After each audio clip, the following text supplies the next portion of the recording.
Magandang umaga po sa inyong lahat. Ito po si Father J-Boy. Tayo na po at magkapet pandasal. May mga bagay sa ating buhay ang kailangan ng pagtatapos o closure. Mga pagkakaibigan na unti-unting nawala. Ngunit hindi natin alam kung bakit ito naglaho. May mga paghihiwalay na hindi maintindihan kung bakit nagtapos ng ganoon. May mga inaalala tayong bumabagabag hanggang sa ating pagtulog. O kaya ay mga desisyon ng mga nakakataas na hindi lubusang ipinaliwanag sa atin.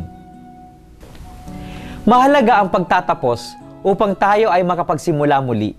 Mga taong kailangan kausapin upang linawin ang mga nakabiti na mga tanong. Mga bagay na kailangan ipaliwanag upang lalong maintindihan ang mga pagbabago sa sistema sa ating trabaho. Sa pagtatapos ng taon, balikan natin ang ating mga buhay at tingnan kung ano pang nangangailangan ng pagtatapos upang makapagsimula muli sa darating na bagong taon. Masaganang bagong taon, kapamilya!